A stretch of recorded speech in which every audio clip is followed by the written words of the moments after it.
May mga lumikas sa Baseco sa Maynila dahil sa masamang panahon. Muli rin binaha ang Taft Avenue at sa gitna ng kabi-kabilang pagbaha, may paalala ang isang eksperto sa banta ng leptospirosis. Live mula sa Maynila, nakatutok si Von Aquino. Von? Pia, pabugso-bugsong ulan ang nararanasan dito sa lungsod ng Maynila ngayon araw. Ang ilang mga nakatira sa tabing dagat ay lumikas kagabi. Ang biro ng ilan, nagiging Ocean Avenue ang Taft Avenue sa Maynila kapag bumabaha dahil sa ulan. Ano kayo humingi niyan? Lalangoy kami, syempre. Pero hindi biro ang perwisyong dulot nito. Kagabi hanggang gutter ang tubig.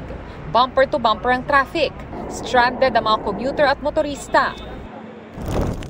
Sira na yung panggilid ko eh. Ayaw na umandar eh. Paano ba? Ano ba nangyari? Pinasok na ng tubig ulan eh. Ng baha eh. Paayos na naman. Naulit ang kalbaryo ng umulan at bumaha nitong pasado tanghali. No choice naman po eh. Wala pong walang boots. Wala naman po akong sugat, kaya okay lang naman po. Pagdating ko doon, magsasabon na lang ako ng pako. May ilang kabataan namang naglalaro sa baha at tila di alintana ang panganib ng leptospirosis. Sabi ng isang infectious diseases expert, walang pinipiling edad ang leptospirosis na sakit dulot ng bakterya. Nakukuha ito sa ihi ng daga na maaring humalo sa baha lalo kung ilang araw na itong hindi humuhupa. Hindi lang din daw sa sugat sa paa maaaring madapuan ito. Yung lumalangoy, no? Tapos yung exposed yung bibig, exposed yung mata, there are also higher risk for exposure of the leptospirosis. That also be an area where the microorganism can enter our body. Kabilang sa mga unang sintomas ang lagnat, pananakit ng ulo at buong katawan, masakit na binti at minsan namumula ang mata. Meron tayong tinatawag na prophylaxis, no? Antibiotic prophylaxis. For those na na-expose sa baha, dapat within 24 to 48 hours, pupunta sila sa municipal health center nila para kukuha ng gamot. Dapat daw kumonsulta muna sa doktor bago uminom ng prophylaxis antibiotic dahil may iba't ibang kategorya ito.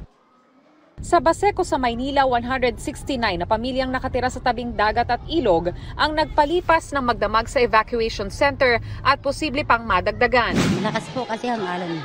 Kagabi hanggang magdamag. Kawayan lang naman po yung bahay namin.